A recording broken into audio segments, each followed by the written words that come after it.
ایک خاص بات آپ کو سمجھا دوں، بڑی خاص بات آپ میں سے اہل علم کو معلوم ہو، بہت سو کو معلوم نہیں ہوگا، بہت سو احادیث نبوی میں آتا ہے اور کتب سیر میں، احادیث میں اور تفسیر کی ہر کتاب اٹھا کے دیکھیں، امام ابن جریر طبری کو دیکھیں، امام ابن ابی حاتم کو دیکھیں، امام عبد الرزاق کو دیکھیں، امام ابن کثیر کو دیکھیں، امام جلال الدین سیوطی کو دیکھیں، فخر الدین رازی کو دیکھیں، امام بغوی کو دیکھیں، امام قرطبی کو دیکھیں، امام خازن کو دیکھیں، آلوسی کو دیکھیں، جس تفسیر کی کتاب کو چاہیں، اس میں کوئی شک نہیں ہے کہ واقعہ حقیقت ہے اور کتب حدیث میں ہے۔ وہ کیا کہ جو لوگ معراج کے واقعے سے پہلے تازہ تازہ ایمان لائے تھے اور مسلمان ہوئے تھے، واقعہ معراج حضور کی زبان اقدس سے سن کر کئی لوگ ان میں سے مرتد ہو گئے، کئی مسلمان مرتد ہو گئے۔ بہت خاص دلیل آئی دے رہا ہے اور اس کو بطور استدلال کبھی عام طور پہ پیش عام طور پر نہیں کیا گیا، بہت قلیل اہل علم کی توجہ اس امر کی طرف گئی ہے۔ کئی لوگ جو کچے مسلمان تھے، تازہ تازہ ایمان لائے ہوئے تھے، مسلمان تھے، مرتد ہو گئے، انہوں نے اسلام چھوڑ دیا یہ کہہ کر کہ یہ بات ماننے کے قابل ہی نہیں، یہ کہہ کر معاذ اللہ کہ یہ بات ماننے کے قابل نہیں، تو مرتد ہو گئے۔ قرآن مجید نے اس واقعے کی طرف اشارہ کیا، فرمایا وَمَا جَعَلْنَا الرُّؤْيَا الَّتِي أَرَيْنَاكَ إِلَّا فِتْنَةً لِلنَّاسِ۔ اور حبیب یہ جو مشاہدہ ہم نے آپ کو کرایا شب معراج، یہ لوگوں کے ایمان کے لیے آزمائش ہے کہ کون آنکھیں بند کر کے معجزہ معراج پر ایمان لاتا ہے اور کون اپنی عقل کو دخ دے کر متزلزل ہو جاتا ہے۔ وَمَا جَعَلْنَا الرُّؤْيَا الَّتِي أَرَيْنَاكَ إِلَّا فِتْنَةً لِلنَّاسِ، یہ آزمائش بن گیا، لوگوں کے ایمان کی آزمائش بن گیا۔ دیکھیے دو واقعے بڑی عجیب آزمائش بنے، کتنے؟ دو واقعے بڑی عجیب آزمائش بنے۔ ایک میں رب نے سب کو بچا لیا، ایک آزمائش میں قسمت والے بچ گئے، محروم پھنس گئے۔ ایک آزمائش اس وقت تھی جب ہجرت مدینہ کے 18 مہینے بعد مسجد میں نماز پڑھتے ہوئے دوران نماز آقا کے قلب اثر میں خواہش آئی کہ قبلہ بدل لو اور بیت المقدس کو چھوڑ کر کعبہ مکہ کو قبلہ بنا لوں۔ خواہش آئی اور اس خواہش میں چہرہ انور آپ نے بار بار اوپر اٹھایا حالت نماز میں، اور جواب آیا قد نرا تقلب وجہک فی السماء۔ حبیب آپ کے رخ انور کا، چہرہ انور کا بار بار اوپر اٹھنا ہم دیکھ رہے ہیں حالت نماز میں۔ صورت یہ تھی کہ بیت المقدس مثلا اس طرف تھا تو مکہ اس طرف تھا، دو اپوزٹ تھے، اپوزٹ نماز پڑھ رہے تھے اس طرف منہ کر کے، حضور علیہ السلام جماعت کرا رہے ہیں اور صحابہ کرام کے منہ اس طرف ہیں، جماعت کی نماز ہو رہی ہے، کعبہ مکہ اس طرف ہے۔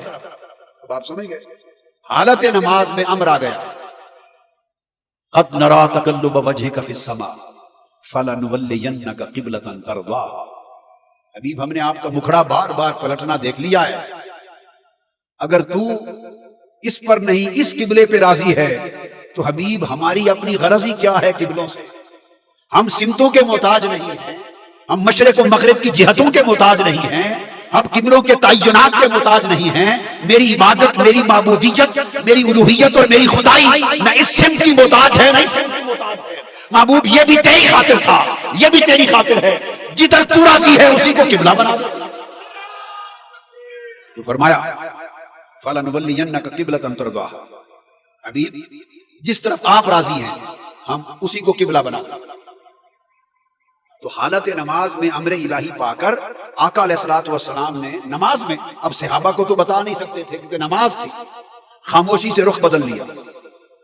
اب تھوڑے منظر کو سمجھیں کہ امام کا منہ ادھر، پیچھے مقتدی کھڑے، اور رخ بدل لیا، دائیں بائیں نہیں، الٹی سمت، تو پھر کے چہرہ پاک پھیر کے مکہ کی طرف کر لیا۔ اب سمت کیا بن گئی؟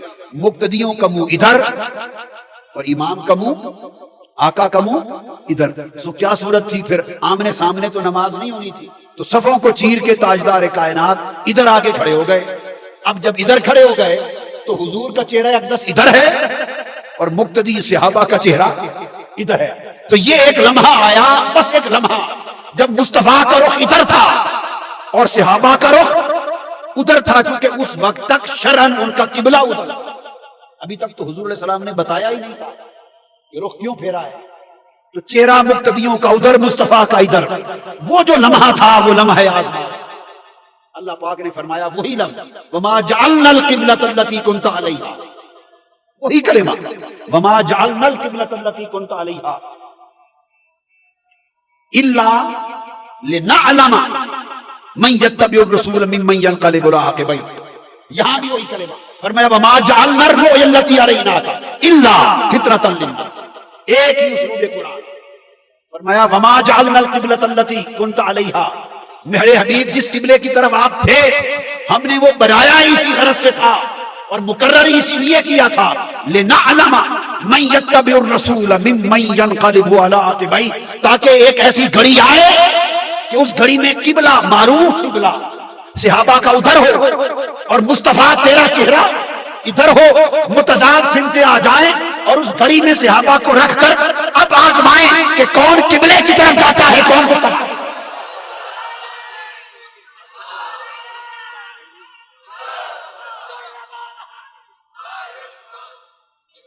وہ ایک لمحہ آزمائش تھا، وہ ایک لمحہ امتحان تھا کہ جب ایک طرف رخ مصطفیٰ تھا، ایک طرف قبلہ خدا تھا. اور صحابہ کو ابھی اللہ کا امر تو پہنچا نہیں کہ کرنا کیا ہے.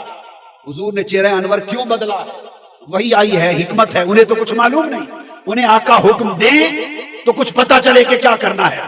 ایک لمحہ امتحان تھا تو سمجھ میں نہیں آ رہا تھا کہ کیا کریں. تو صحابہ کرام نے فیصلہ کیا کہ سمجھ کو چھوڑ دو، عشق جو کہتا ہے لنعلم. اور اللہ نے کہا کہ ہم آزمانا چاہتے تھے کہ تمہارے ایمان کی بنیاد کیا ہے. عقل ہے؟ تمہارے ایمان کی بنیاد خرد ہے، سمجھ ہے، فہم ہے، ادراک ہے، قیاس ہے، تخیل ہے، تعقل ہے، تفکر ہے، تدبر ہے، حکم ہے، انتظار ہے. کیا بنیاد ہے تمہارے ایمان کی؟ فرمایا ساری بنیادیں مٹا دو، ایک بنیاد رکھ لو، جدھر یار جدھر رخ مصطفیٰ ہے وہی کعبہ خدا. اس فرمایا اللہ پاک نے کہ صحابہ نے پھر کیا کیا، ساری سوچیں چھوڑ دی اور بغیر سنے سمجھے حکم کا انتظار کیے قبلہ چھوڑ دیا اور مصطفیٰ کے پیچھے لگ گئے. بعد میں پوچھتے رہیں گے حضور کیا وجہ تھی.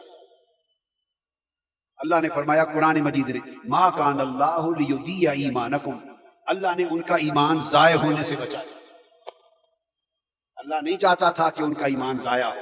گویا اگر قبلے کو تھامے رکھتے تو ایمان ضائع ہو جاتا، قبلے کو چھوڑ کر ایمان ہو جاتا. آج لوگ ایمان کے لیے کعبے کی طرف دوڑتے ہیں، آج لوگ ایمان کے لیے کعبے کی طرف دوڑتے ہیں. اور اللہ نے قرآن میں جو ضابطہ دیا ہے فرمایا ایمان کے لیے کعبے کی طرف نہیں، کعبے کے کعبے تو بدلتے رہتے ہیں، جدھر مصطفیٰ کا رخ ہے وہی کعبہ. ایمان کے بچاؤ کے لیے مصطفیٰ کی طرف